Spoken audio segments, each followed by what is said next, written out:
Hi, I'm Gary Strigler. I probably shared this a time or two before, but I wanted to share it one more time and give a few more details. So this is a pretty popular Craftsman style door. What's a little bit different about this, so in my shop I have shapers cut out that make all the cuts for this. But this morning in Northwest Arkansas it was about 0 outside and really cold in my shop. So I decided to come to the job site where we've got some heat and build these doors. Now I didn't want to put those shapers in my truck and bring them here, so I made all the joinery on this door just using a table saw and a router. So I want to show you how I did that. I'm just going to set this aside real quick. So this is the joinery that I'm recreating. It's basically a tongue and groove joint that goes into a slot. This slot is just a little bit bigger than the 1/4 inch plywood that goes in. I didn't leave it a full 1/4 inch because that'd be a little bit sloppy. The toughest cut to make is this tenon cut on the end. It is a 1/2 inch, and I think that's a good size to make it 1/2 inch. I wouldn't want to do less than that. So how did I make that cut? I used this Whiteside multi-rebate kit and put the bearing on it that gave me a 1/2 inch rebate. And then basically it was just make a 1/2 inch rebate cut on both sides.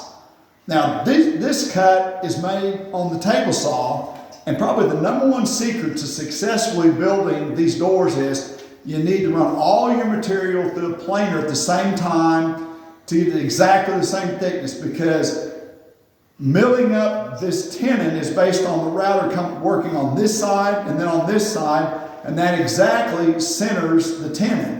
When I took this to the table saw, it's the same thing. I put one edge against the fence, and I turn around and put the other edge against the fence, so that's going to perfectly center this groove.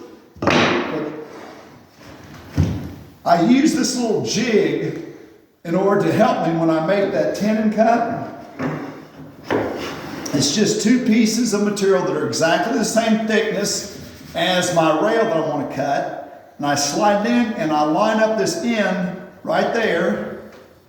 Now the reason I want to do that is because, when I was cutting this, my bearing is riding right there. But if I get out to the outside and I go over a little bit, it's going to round that over. So fitting it in this jig, there's something for the bearing to keep cutting on. So I'm just going to make that cut real quick.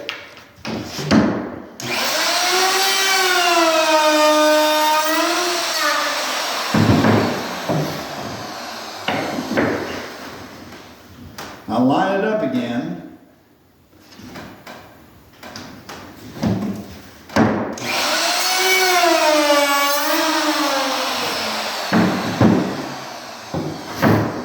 So there's my tenon cut. Now the next thing I would do is just take it to the table saw and make all those grooves. Now the way that I did it, I made all my tenon cuts first. It's important because if I had made the groove first on this piece, when I tried to run the rebating bit on it, the bearing would have fallen into that groove. So you want to make sure you make all your tenon cuts first, make an extra piece, and then use that tenon cut to set up your table saw to make the cut. It'll take, maybe just a few little fine adjustments, but still, this is a great way that you can make some good looking doors, whether it be on the job site because it's freezing in the shop, or just you're in your garage because you don't own all those shapers to make those cuts.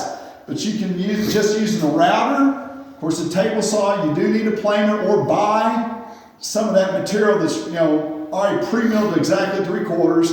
And then the only other thing you need is just something to do the 35mm hinges, which is this Kreg jig. It's a great way to make doors, and I'm glad that I'm doing this in this warm house instead of in my freezing shop.